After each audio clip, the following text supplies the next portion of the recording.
Vamos apresentar neste momento o comportamento das carteiras eficientes em dois cenários bem distintos. O período inicial que vamos analisar vai desde 20 de maio de 2008 até 21 de novembro de 2008, exatamente o período de queda da Bovespa em virtude da crise financeira mundial. O período final segue até 15 de setembro de 2009, onde o Ibovespa se recuperou. Esses são os dois períodos que nós vamos analisar. Para começar, vale lembrar que temos disponíveis no otimizador de carteiras 20 carteiras eficientes com riscos variados, de forma que a carteira 1 é a menos arriscada e a carteira 20 é a mais arriscada. As carteiras intermediárias são mais arriscadas quanto mais próximas elas forem da carteira 20.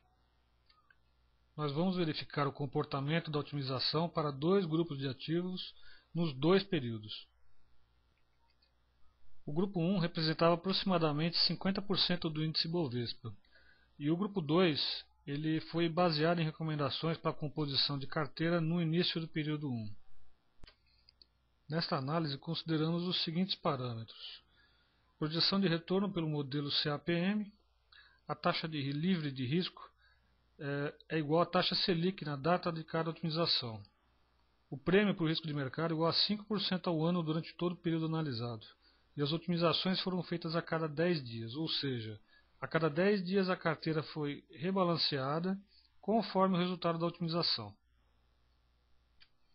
Todos os ativos foram usados na otimização, mas nem sempre eles estavam presentes nas carteiras eficientes. Essa é uma característica do otimizador.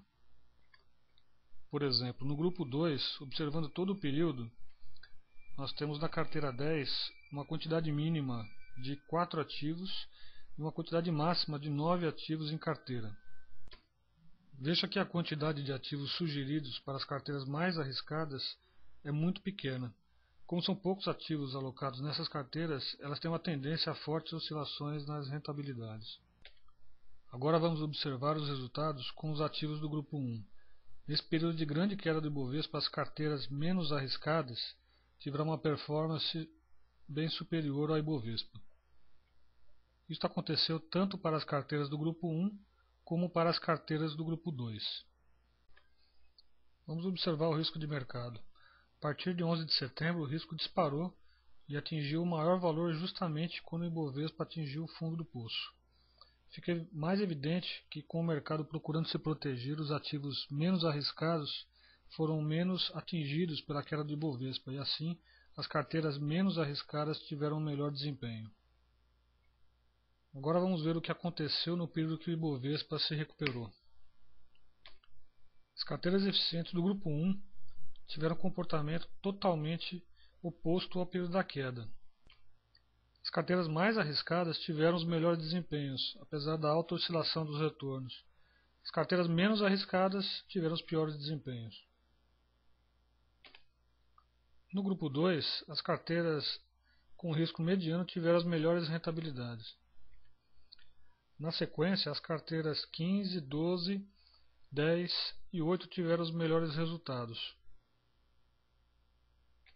Veja que a carteira com menor risco obteve o pior resultado nesse período de alta do Ibovespa.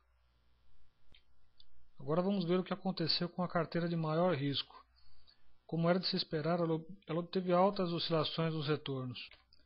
E no final, apesar dessas oscilações, o retorno acumulado foi próximo ao Ibovespa. Com os resultados apresentados, podemos fazer agora algumas observações.